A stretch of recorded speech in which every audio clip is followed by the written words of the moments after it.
Hey guys, Riley the Nerd here. Today we're going to be taking a look at Transformers Studio Series Soundwave. Yes, so if you guys have not watched what I've got for Christmas, basically I showed, basically what I got for Christmas, as the title can guess.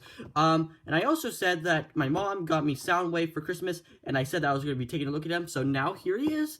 And basically, and I will also, after this video, I would probably be recording the Lego Saturn V review. That's not going to come out till very later after this video is made.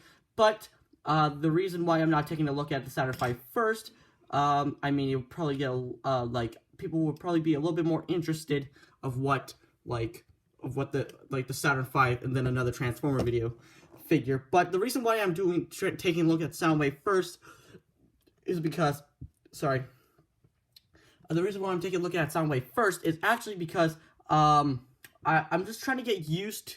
I literally built it like yesterday. I literally built it yesterday, and it took me not that long actually. But I don't want to I'm trying to get used to like how to take it apart and like how all things work and all that. So that's why I'm not taking a look at it first, but I will be taking a look at it very soon. I just need some time to figure it out. I just don't want to build it and then just do a review on it like normally what I do. But for Soundwave here, you got a nice picture of Soundwave in his satellite mode, and then you have Studio Series Soundwave, and then you have Transformers on the back, and on the side, then you have a nice picture of Soundwave there, deluxe class, and on the back, you got him in his robot mode and his satellite mode, and he only transforms in like 10 steps. And if you notice in the box, that is the backdrop that comes with where Earth and the sun on the side here. I don't know if you can see, well, you can't see that, but there's Earth, so he basically only appeared in like the movie for like 2 minutes, but he is still a pretty cool character. But he plays a much bigger role in Dark of the Moon. So to be honest, I kind of like Soundwave in his satellite mode more than his Mercedes-Benz mode. I don't know why, maybe because it makes a little bit more sense, because Soundwave is a communications officer, not a freaking, just a regular warrior. So, it kind of makes sense for him to be in the satellite mode. But anyway, we're just going to move the box to the side. So anyway, let's take a look at the figure. So here's Soundwave. So here's Soundwave. He's a very good figure. He's a very good looking figure. To be honest, we've only seen him in his satellite mode, never his robot mode. But this is kind of like what he would look like in his robot mode. There was an older version of a Soundwave toy. It was like a much older version. So it was, his satellite mode looked more accurate to the film than Studio Series Soundwave, to be honest. But that doesn't mean that the figure's bad in any way. It's a very good figure. But the robot mode, I much prefer the older version. I don't have the older version, but just the looks of it looks like a little bit cooler in my opinion. So, but this doesn't mean that the robot or the satellite mode is anyway bad. But to take a look at him, you have his very, very screen accurate face where you got like the duplicate eyes, and then you have his long head, and then you have his chest where Ravage came out of.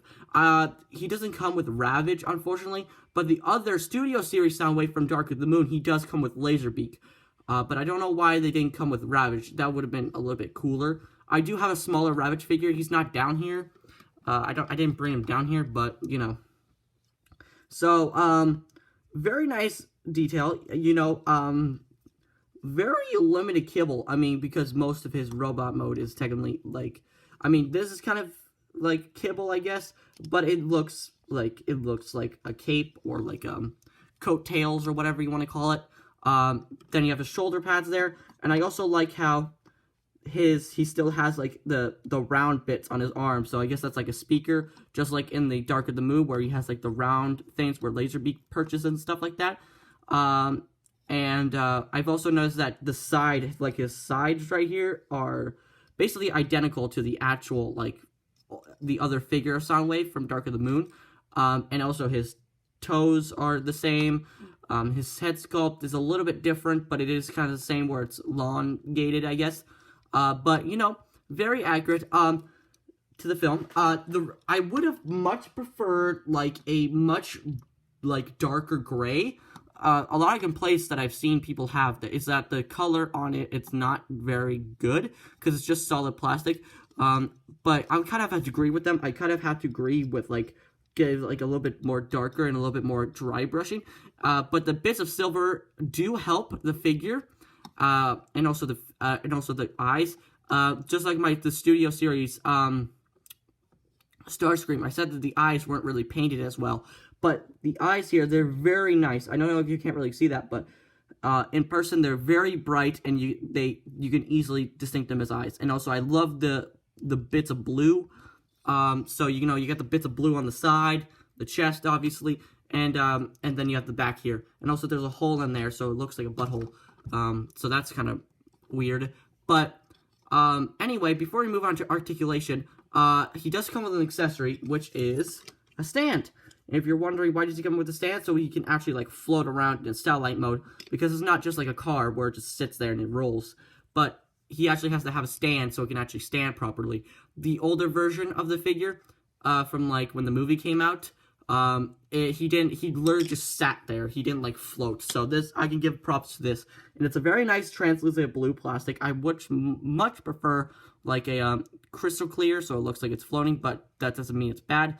And if you notice me fiddling around with it, it actually has some posability. So you got a swivel here at the stand, or the base, whatever you want it to be. And then you have a hinge joint on the tip here, so, you know, like that. But it can actually be used in robot mode. So there's a hole right there. Yeah, I know it looks very weird when you do that, but you can actually take the stand and you can actually plug it into that hole up here.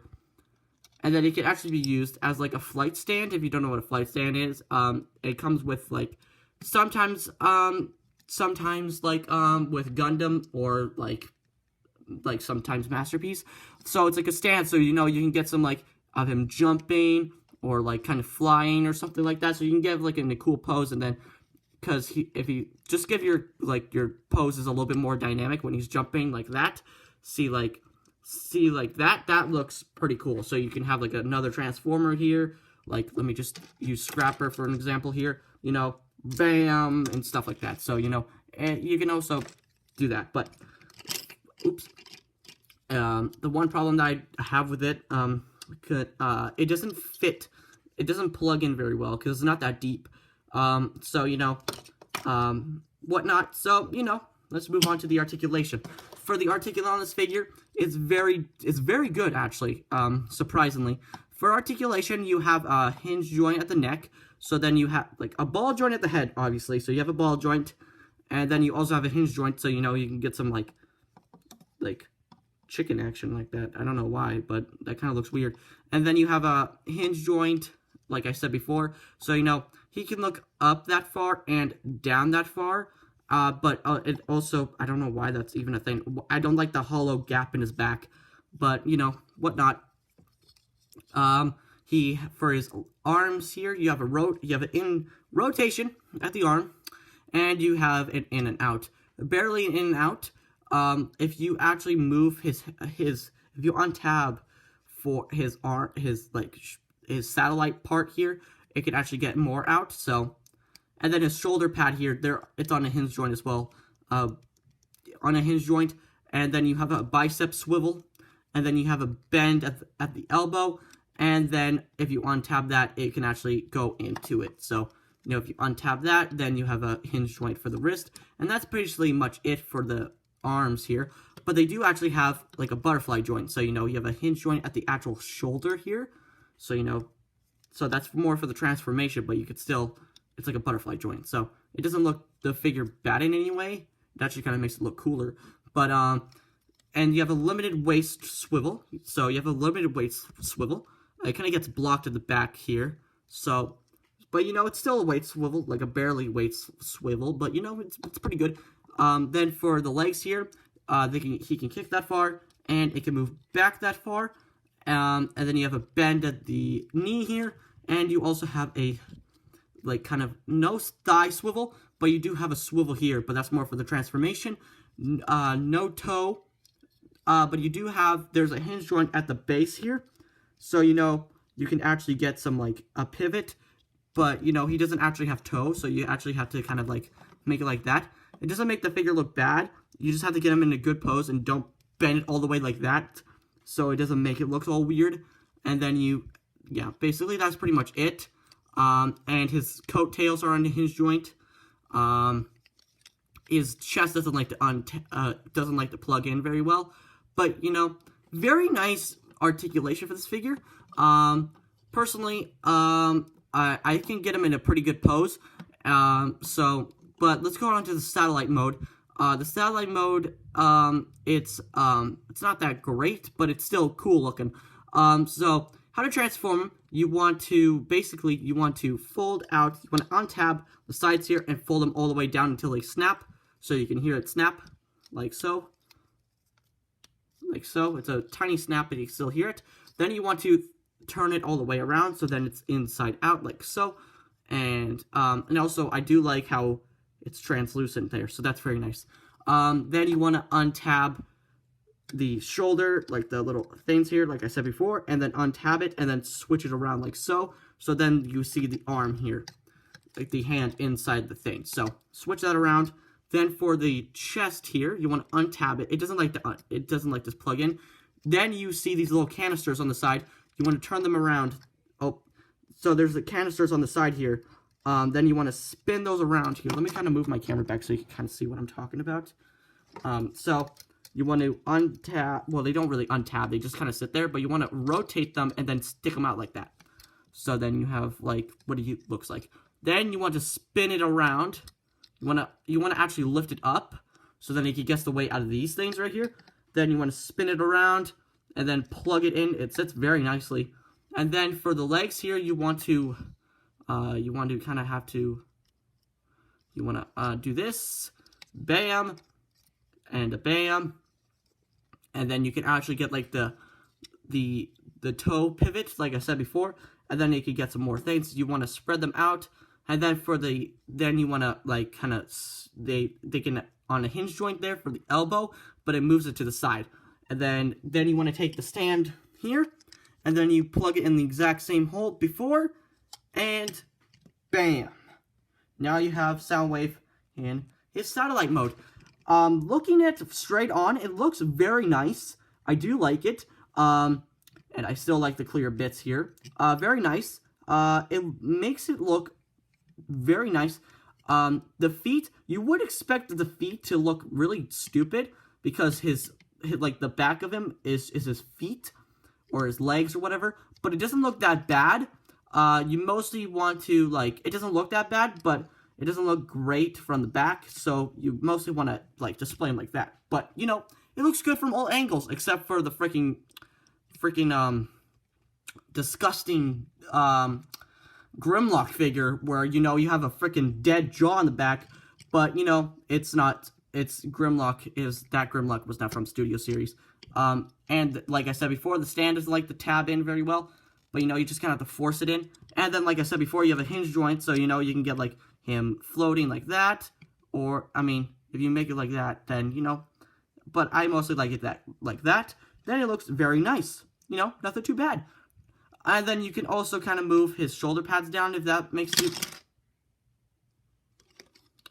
I'm going to take the stand and put him over there. But, you know, very nice figure. I wish that the legs actually tab in, because they just kind of sit there. I mean, they're not, like, annoyingly loose. I mean, this one's a little bit loose than this one. I don't know why. Maybe I have to, like, put some oil on that or something. But anyway, you know, very good figure. I highly recommend this figure. And also, it's not that expensive. I'm pretty sure you could still get him on Amazon for like $20 or something like that. So, you know, you guys can pick this figure up if you really want to. I'm a big Soundwave fan, so, you know, he's going to be sitting right next to my other Soundwaves. You know, you got the, you got the Transformers Prime and the remastered G1 Soundwave. And, you know, then he's just going to be sitting right next to them. So you got an evolution. So yeah, guys, that's pretty much it for this review. If you guys enjoyed it, please leave a like, comment, subscribe. I don't really care what you do, so you know what the point is, guys. So, bye, guys.